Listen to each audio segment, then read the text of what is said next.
Boa noite, alunos da disciplina de Enfermagem do Trabalho, Saúde Ocupacional. Bem-vindos à nossa primeira aula. Espero que estejam todos bem, se cuidando. Como de costume, eu vou deixar a aula disponível lá no aplicativo, os slides para consulta posterior. Vou deixar um link complementar e a atividade da aula de hoje para que vocês possam responder, tá bom? Qualquer dúvida, eu estou à disposição, tá bom? Eu vou compartilhar a tela aqui da aula de hoje. Só um minuto. E hoje a gente vai falar um pouquinho sobre histórico e conceito com relação à disciplina de saúde ocupacional, tá bom?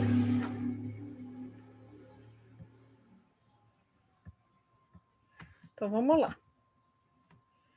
Falando um pouquinho do histórico, né? Então, o início dos problemas de saúde dos trabalhadores coincide com a Revolução Industrial. Então, se a gente for lembrar lá de trás, as nossas aulas de história, né, história mundial, história global, a gente vai lembrar um pouquinho de Revolução Industrial, né? Ela aconteceu entre o século XVIII, né, entre os anos de 1760 e 1830, então foi entre o século XVIII e XIX, né, principalmente na Inglaterra, e da Inglaterra ela se difundiu, né, para a Europa Ocidental e Estados Unidos. E aí, com a Revolução Industrial, veio a questão do capitalismo, ou seja, a questão da gente trabalhar pelo dinheiro e viver, a economia girar tudo em torno do dinheiro, tá bom? Antes da Revolução Industrial e da máquina a vapor de 1760, grande parte dos trabalhadores, né, realizavam trabalhos manuais, como artesãos, e ganhavam até 5 vezes mais pelo trabalho que eles faziam do que eles ganhavam a partir da Revolução Industrial, né? O que eu trabalhava, por exemplo, 8 horas antes da Revolução Industrial, eu posso trabalhar praticamente 10, 12 horas por dia após a Revolução. Então, eu trabalhava menos, eu ganhava mais do que depois da Revolução, tá bom? O setor têxtil, né? Porque grande parte do trabalho artesão era voltado para a questão da produção de tecido e do setor têxtil, né?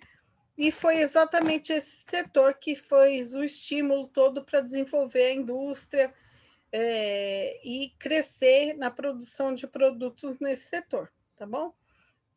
Uma máquina que tecia os fios a uma velocidade muito maior do que o artesão conseguia produzir numa velocidade manual, tá bom?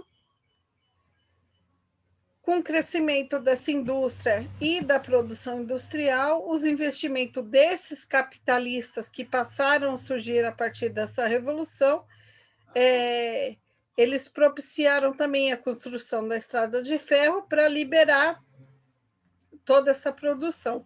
Ou seja, o que antes era produzido de maneira artesanal e em casa e tudo mais, e que eu tinha uma produção e um escoamento menor, eu preciso produzir muito mais com a Revolução Industrial e liberar o escoamento dessa produção através da estrada de ferro. Então, com a Revolução Industrial, não bastasse toda a melhora da produção, de tudo, mas eu tive que melhorar a parte de escoamento, né?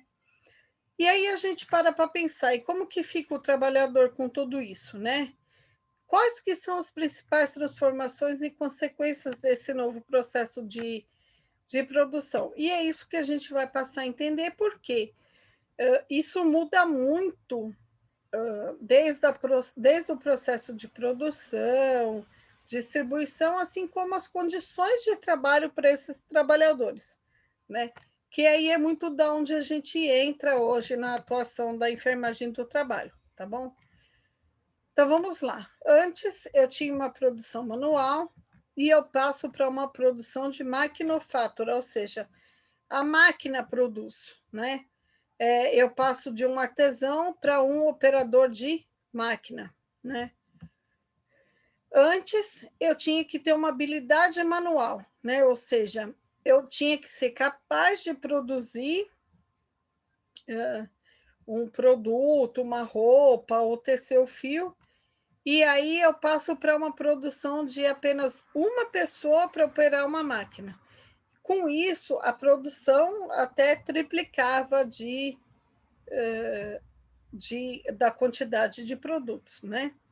O que antes um artesão ganhava 33 shillings, que era moeda na época na Inglaterra, né? A Revolução Industrial aconteceu primeiramente na Inglaterra, ele passa a ganhar menos do que 6 shillings, ou seja, quase 6 vezes a menos do que ele ganhava para produzir o dobro do que aquilo que ele fazia, né? Antes a gente só tinha acidentes domésticos com o uso de acidentes pessoais, né? Com tear, com agulha, enfim. Eu passo a ter amputação de dedos, mãos, né? Na época, muitos eram demitidos, né? Não tinha uma proteção salarial, não tinha as leis trabalhistas que hoje a gente conhece, né, muito bem.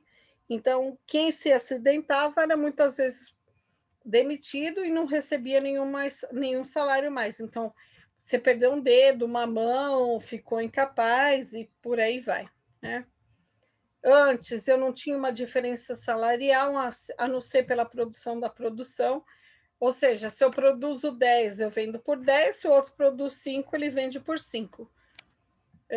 E aí, com a Revolução Industrial, as mulheres e crianças recebiam 50% a menos do que os homens, elas eram muito mais submissas, e se a gente for comparar com a realidade de hoje, a gente ainda tem muito disso, né? Enquanto setores da indústria e da produção, as mulheres recebem menos do que o homem, fazendo o mesmo que um homem faz, né? E por conta disso, a indústria prefere contratar muito mais mulheres e crianças, porque eu posso pagar metade do valor que eu pagaria por um homem para produzir o mesmo, e aí eu ganho muito mais, né? Os produtores e tudo mais, eu ganho muito mais com isso do que eu ganharia com o trabalho de um homem. E aí a gente tem uma comparação. Se eu for ver o que antes era artesanal, né? Os fornos, né? Para atingir os tecidos, eu passo por uma produção em larga escala. Aqui a gente consegue ver crianças produzindo e operando máquinas de uma maneira que na época era sem treinamento e tudo mais. Dizer que isso não acontece hoje em dia é mentira, né? Isso ainda acontece, né? O Chaplin, na época, fez um filme sobre. O filme chama-se Tempos Modernos. Quem tiver curiosidade em assistir, pode assistir. Eu vou passar um trechinho com relação a essa produção industrial, o que muito eles visavam, para vocês verem, tá bom? Só um minuto, que ele vai carregar. Na época, tinha toda uma questão de aumentar a produção, e aí já estava na época da Revolução Industrial, quando o Chaplin fazia isso. Então, a gente tinha o presidente, na época, no filme do Chaplin, montando o quebra-cabeça e o povo se matando e morrendo lá o chão de fábrica, né? O peão de fábrica, trabalhando que nem um condenado, né? Quem tiver curiosidade de assistir, o filme é bem interessante.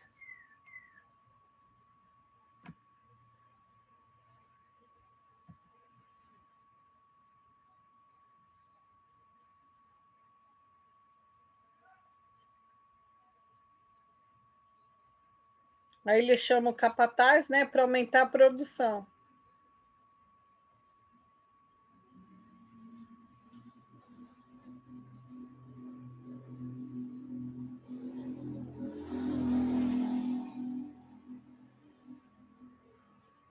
E aí quem estava no setor tinha que produzir mais do que ele já era capaz de produzir.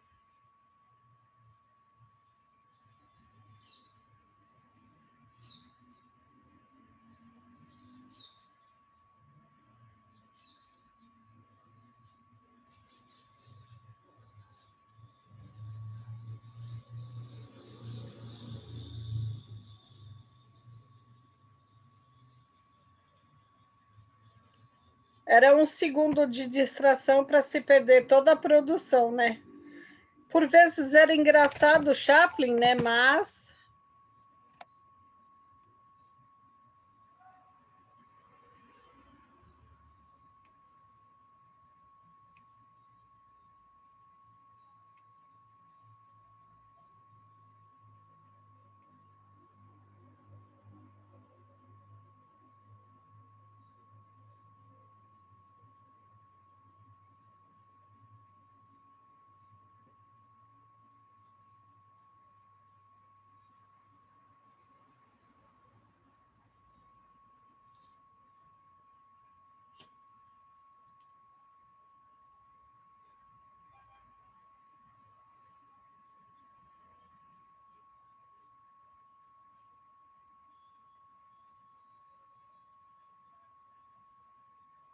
e aumenta mais a produção.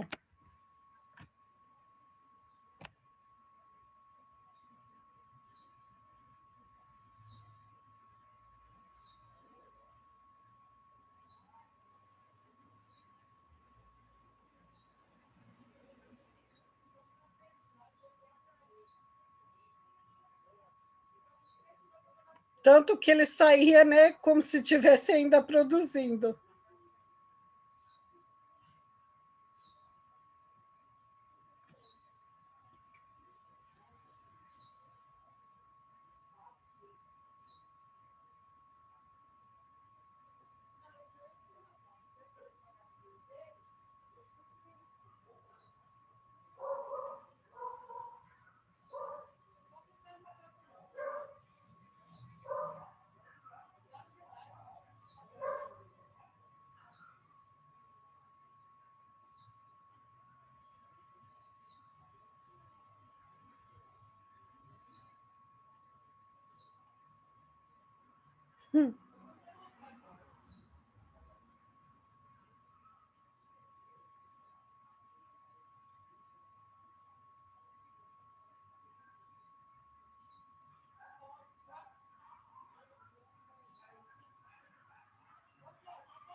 Então, o Chaplin era bem, né?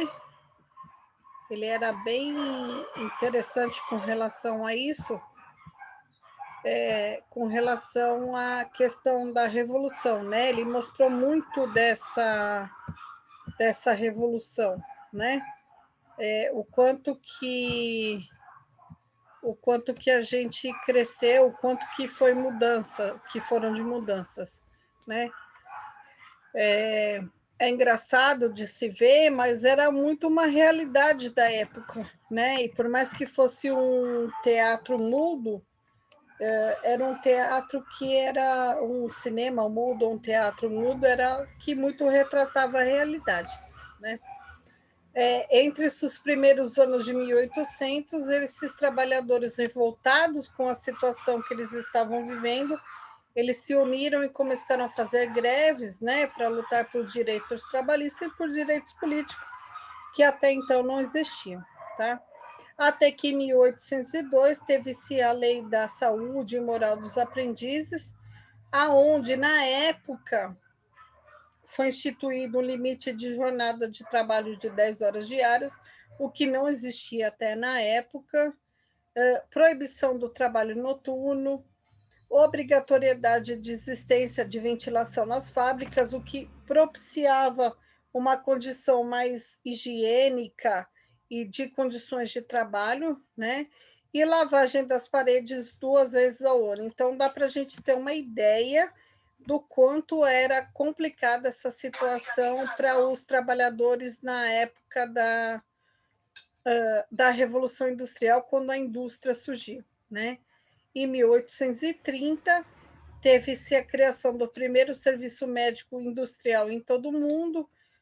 Como a Revolução Industrial começou lá na Inglaterra, foi onde ela surgiu, né?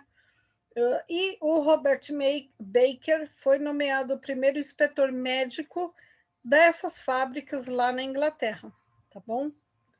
Em 1833, teve-se a criação de uma comissão de inquérito, né, para a criação de um relatório chamado Factor Act, ou Lei das Fábricas, para garantir a saúde desses trabalhadores e regulamentar essa nova forma de produção industrial, né?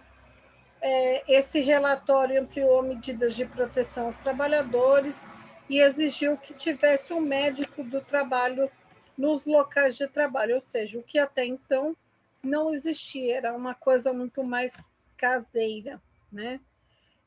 Proibiu ainda o trabalho noturno a menores de 18 anos, então, se vocês tiverem a curiosidade de pesquisar, vocês vão ver que tinham muitos menores que trabalhavam, né, na época, porque lembra lá, né, mulher e criança era muito mais barato pagar do que um adulto homem, né? Limitou a jornada de trabalho a 10 horas diárias, né, o que hoje a gente faz 9 horas, com 44 horas semanais, então a gente faz 9 horas com 8 horas trabalhadas e 1 hora de descanso, em média, né? Tinha que se ter uma idade mínima para ingressar para o trabalho, que hoje, na atual legislatura, é de 18 anos, fora o jovem aprendiz, que a partir dos 16 anos já pode ingressar no mercado de trabalho com uma jornada diária de 4 horas. Então, tudo isso foi evoluindo ao longo do tempo, tá? Obrigatoriedade das fábricas terem escolas para quem tem menos de 13 anos, então olha a idade mínima para se trabalhar, o que hoje é 16 anos para um jovem aprendiz, na época era de 13 anos, né? E a exigência de um médico para acompanhar o desenvolvimento físico desses pequenos trabalhadores. Como a Revolução começou lá na Inglaterra, né? A gente parte para ver quando que ela começou no Brasil, ou seja, de 1800 no Brasil passou-se a ter preocupações com saúde ocupacional só em 1940 com a Associação de Prevenção de Acidentes de Trabalho, ou seja, praticamente um século e meio quase depois, né? Em 1943 foi criada a CLT, que até hoje aqui vigora no Brasil, um pouco desatualizada para os padrões de trabalho atuais, né? Mas a CLT de 1943 é que está em vigor no Brasil até hoje, né? Na década de 50, pois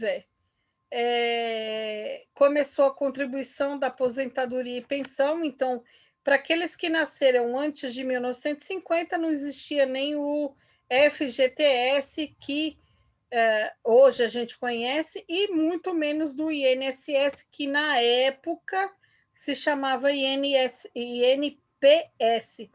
que era o Instituto Nacional de Previdência Social.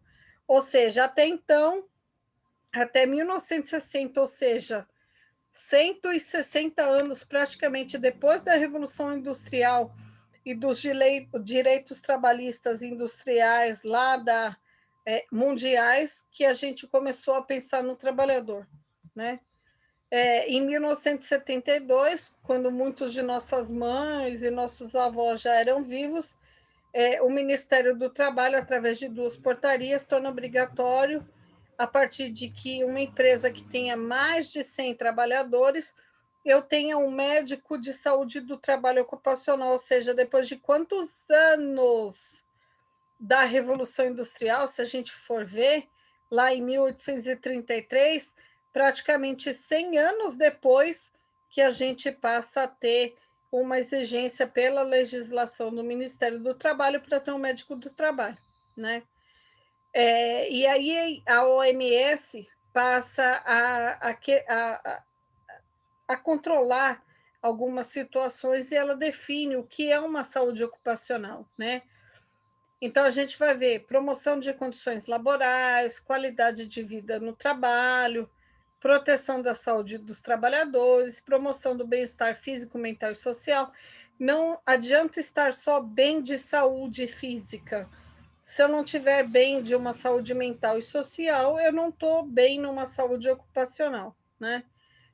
E aí a OMS passa a controlar a prevenção e controle dos acidentes e doenças através da redução das condições de risco. E isso a gente vai ver ao longo da disciplina com as NRs, né, que são as normas técnicas, e com a legislação vigente, tá bom?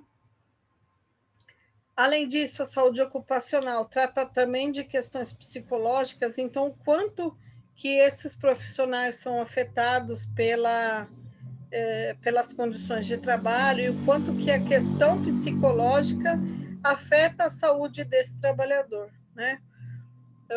Existe um apoio ao aperfeiçoamento do trabalhador, então, quanto que essa indústria pode investir no trabalhador, em cursos, em aprimoramento e aperfeiçoamento, né? E na conservação da capacidade do trabalho do funcionário. Não adianta nada eu ter um trabalhador que está sempre dando atestado por algum N motivo, seja desde de um diagnóstico psiquiátrico até um diagnóstico de doença em decorrência do trabalho, tá? O que antes a gente via muito mais um trabalho que furou o dedo com uma agulha, alguma coisa, hoje a gente vê muito mais problemas como fraturas, cortes, distensões, isso pensando para uma indústria, né? Distúrbios por movimentos repetitivos, problemas de visão e audição, doenças a exposições a substâncias anti-higiênicas ou radioativas, né? Então, ao longo da disciplina, a gente vai ver alguns acidentes, o que pode acontecer, o quanto que a gente é responsável por isso, pela saúde desse trabalhador, né? E o estresse por conta do trabalho ou das relações laborais, tá bom? Cabe ao governo, hoje, a realização dessas inspeções ao local de trabalho, né? De forma periódica, através do Ministério do Trabalho ou das secretarias, né? Para determinar as condições de trabalho. Isso pode ser de maneira preventiva, assim como pode ser de maneira que teve alguma denúncia, o Ministério do Trabalho é obrigado a ir até a empresa, indústria, hospital, fábrica, o que for, né? Garantir o bem-estar dos trabalhadores, né? E o cumprimento das normas no âmbito do trabalho. Então, cabe ao Ministério zelar pelas NRs que foram criadas pelo próprio Ministério do Trabalho e pelas legislações vigentes, que vocês vão estar vendo, tanto nessa disciplina quanto na disciplina dos outros professores, mas é de responsabilidade do governo garantir a execução disso, tá bom? Pela OMS, a gente entende que saúde é um estado completo de bem-estar físico, mental e social, e não apenas ausência de doença. Não significa que, se eu não tenho uma hipertensão, uma diabetes ou qualquer outra, um hipotiroidismo, por exemplo, que eu estou bem de saúde, segundo a OMS. Eu tenho que estar livre de doença física, mental ou social, o que de hoje em dia, de fato, é muito mais complicado, tá? Levando-se em conta que o homem é um ser que se distingue não somente por suas atividades físicas, ou seja, não importa eu única estar trabalhando, mas também eu tenho que estar bem mental, espiritual e morais por sua adaptação ao meio em que se vive, ou seja, eu tenho que me adaptar enquanto ser humano ao ambiente de trabalho, e isso não envolve só um hospital, pensando nas condições de pandemia, de Covid, de qualquer outra doença, mas eu tenho que estar adaptado a esse meio para não me produzir nenhuma doença psico ou social, tá? E doença é uma condição física ou mental adversa, originária ou não, prioridade de uma atividade de trabalho ou situação relacionada ao trabalho.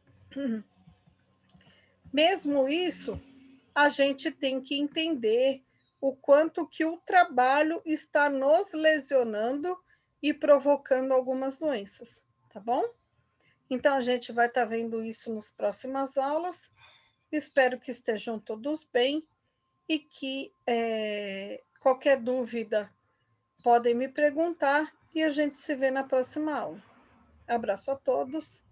Tchau, tchau.